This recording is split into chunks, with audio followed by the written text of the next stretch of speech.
بسم اللہ الرحمن الرحیم۔ السلام علیکم، امید کرتی ہوں آپ سب خیریت سے ہوں گے۔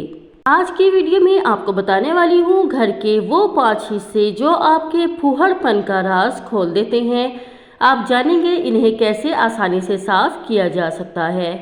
صاف ستھرا گھر ہر خاتون خانہ کی اولین ترجیح ہوتا ہے، کیونکہ کوئی بھی عورت اپنی ذات پر پھوہڑ پن کا ٹپا برداشت نہیں کر سکتی۔ اکثر ایسا ہوتا ہے کہ بظاہر جگمگاتا گھر بھی گندا لگ رہا ہوتا ہے۔ اس کی وجہ چند ایسے کونے ہیں جن پر خواتین توجہ دینا بھول جاتے ہیں۔ آج کی ویڈیو میں ان جگہوں کی نشاندہی کرنے کے علاوہ انہیں صاف کرنے کا طریقہ بھی بتایا جائے گا۔ Number 1، switch boards. اکثر چمچماتے کمروں میں نظر بدنما سوئچ بورڈز پر جا ٹھہرتی ہے۔ انگلیوں کے داغ اور دھول مٹی سے سوئچ بورڈز پر جم کر بہت برا تاثر دیتے ہیں۔ ان کو اگر بدلنا ممکن نہ ہو تو کسی موٹے کپڑے کو صرف ملے پانی میں بھگو کر نچوڑ لیں یا گرل کے ذریعے سوئچز کو صاف کریں۔ احتیاطاً بجلی کا مین سوئچ بند کرنا نہ بھولیے گا۔ نمبر 2، چولہے پر جمع ہوا تیل یا کھانا۔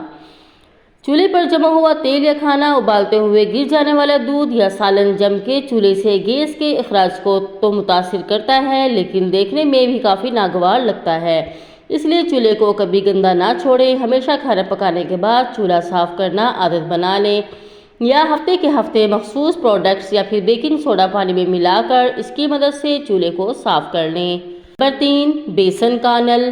اگر آپ ان لوگوں میں سے ہیں جو اپنے باتھ روم کے حوالے سے بہت حساس ہوتے ہیں تو یہ جاننا آپ کے لیے بہت ضروری ہے کہ باقی جگہوں کی طرح نل بھی خصوصی صفائی مانگتے ہیں۔ صابن لگے ہاتھوں سے نل کو چھونا انہیں داغدار کر دیتا ہے، اس لیے نل کو کسی پرانے ٹوتھ برش سے اچھی طرح صاف کریں اور ٹیشو پیپر سے پونچھ کر خشک بھی کریں۔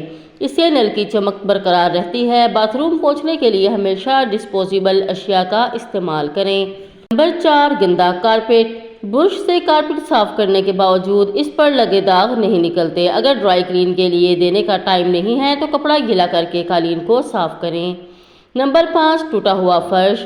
اگر ٹائلز چٹک کر کنارے سے اکھڑ جائے اور آپ کا اسے فوری طور پر بھروانے کا ارادہ نہ ہو تو بجائے ٹوٹے ہوئے حصے کو ایسے ہی چھوڑنے کر اس پر کوئی چھوٹا رگ ڈال دیں۔ اس سے وہ چھپ جائے گا اور ٹوٹا ہوا برا بھی نہیں لگے گا۔ یہ چھوٹی چھوٹی احتیاطی تدابیر کرنے سے آپ کا گھر چمک اٹھے گا اور مزید آپ کے گھر میں صفائی بھی ہو جائے گی۔ مزید اس طرح کی ویڈیوز دیکھنے کے لیے چینل کو سبسکرائب کیجیے، ویڈیو کو لائک کرنا مت بھولیے۔ شکریہ، اللہ حافظ۔